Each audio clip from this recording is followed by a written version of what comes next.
Dans la nuit de samedi à dimanche, Jupiter est passé dans le signe des Gémeaux et il va y rester pendant 1 an. Donc avant d'expliquer comment Jupiter en Gémeaux va nous influencer à proprement parler, il est pertinent de déjà redéfinir qui est Jupiter, quel est son rôle, et qui sont les Gémeaux, quels sont leurs rôles à eux aussi. Jupiter, c'est le grand bénéfique du zodiaque, ce qui veut donc dire que a priori, il ne nous fait que du bien. Bon, évidemment, comme toute chose qui nous fait du bien, point trop non faux parce que sinon on tombe dans l'excès.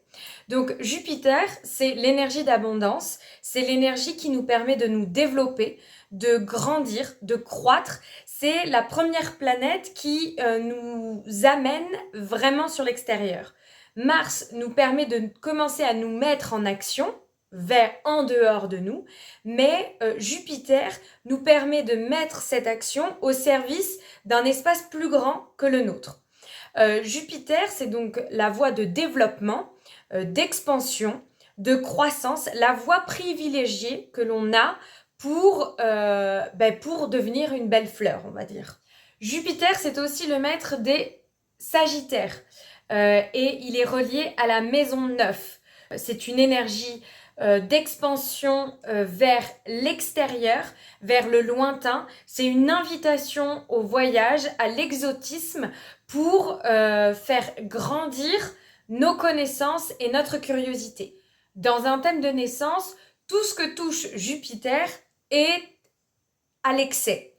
Donc en bien comme en mal. C'est-à-dire que si par exemple on a un Jupiter qui est conjoint à une Vénus en Poisson, on a l'énergie vénusienne en Poisson qui est exagérée, exacerbée. Donc on est dans une espèce d'amour universel illimité.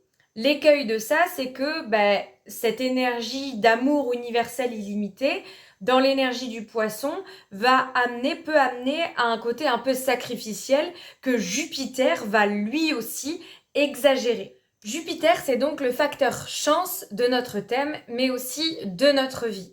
Donc, quand Jupiter se met à transiter d'un signe à un autre, il se met à accentuer l'aspect chance de cette énergie-là et l'influence que cette énergie-là a dans notre vie. Il semble donc opportun de parler des Gémeaux, le signe dans lequel Jupiter a élu domicile pour la prochaine année. Les Gémeaux, c'est les communicants du zodiaque. C'est eux qui parlent sans filtre, sans reproche, qui ont 1000 idées à la seconde, qui ont aussi 1000 envies à la seconde. C'est le premier signe d'air du zodiaque. Donc, on est dans une énergie qui se met en mouvement, qui met en mouvement après l'immobilité du taureau.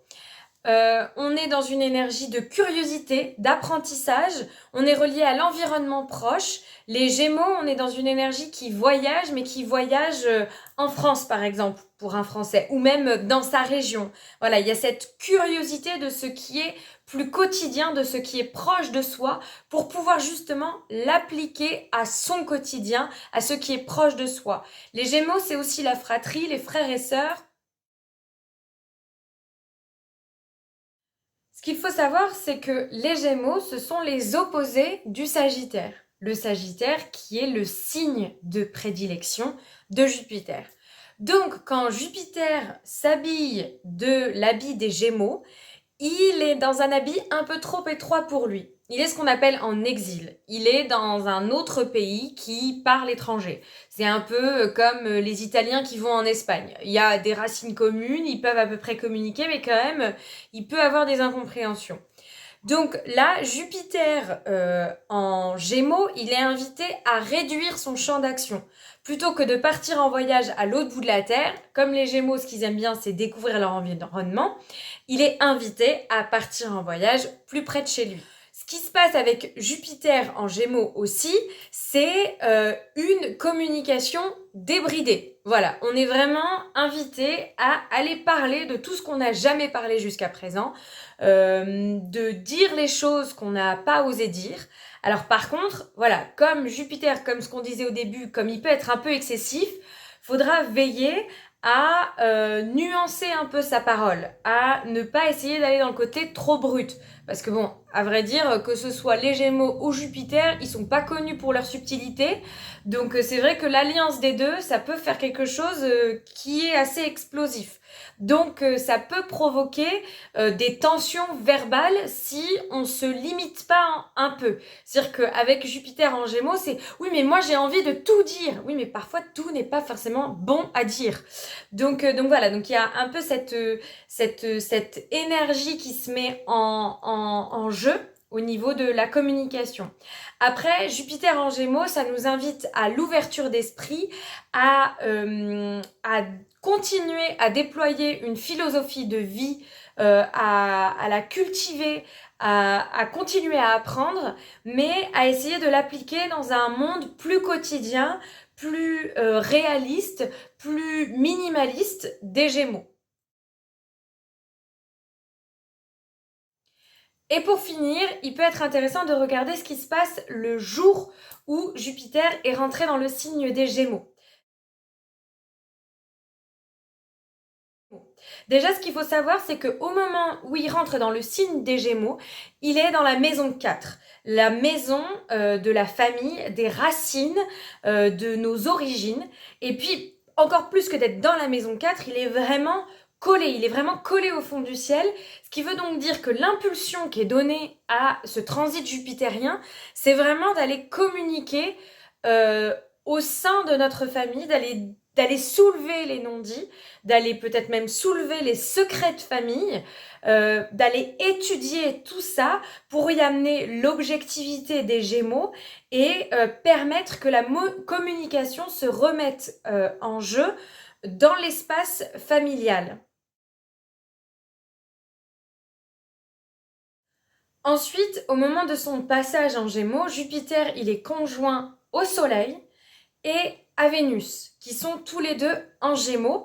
Donc ça vient exacerber, ça vient vraiment soutenir, ouvrir en fanfare la saison des Gémeaux, où là on a 4 semaines pour dire tout ce qu'on a à dire, pour faire passer la communication sur le plan premier de nos valeurs, mais aussi notre pensée, à mettre en avant, en valeur notre pensée. Ce qu'il faut noter néanmoins, c'est que cette conjonction, elle se fait aussi en lien avec Uranus, qui même s'il est dans le signe des taureaux, comme il est sur la fin du signe, au moment du passage, il est encore conjoint à Jupiter. Donc ce passage se fait dans la continuité de la conjonction qui a eu lieu le 18 mai, et il met le doigt sur, attention, toute cette énergie Gémeaux, toute cette énergie communicative qui place la pensée au premier plan, il est important qu'elle reste en lien avec une idée de réforme, de révolution, avec l'idée de faire changer les choses, mais faire changer les choses de façon concrète en fait. Ça nous permet de mettre en pensée toutes les révolutions qu'on a envie d'actionner concrètement, mais que peut-être ont besoin d'être réajustées justement par le plan intellectuel. Et dans l'idée de cette révolution, dans l'idée de ce bouleversement que Jupiter en Gémeaux peut provoquer, mais sur des plans très inconscients quelque part. Enfin, c'est vraiment en arrière-plan, c'est pas sur le premier plan. Il y a aussi le trigone à Pluton en Verseau, qui est dans une énergie similaire à Uranus, puisque l'énergie du Verseau c'est influencé par Uranus. Donc, on est vraiment dans un message de ok, on va partir à parler, à dire les choses, mais il faut que cette parole, elle ait une incidence de changement, de transformation, qu'elle amène vers un monde meilleur. Donc, sur ces bonnes paroles, je vous laisse réfléchir, cogiter, méditer à ce monde meilleur que l'on a envie de communiquer, que l'on a envie de mettre en place avec ce Jupiter en Gémeaux.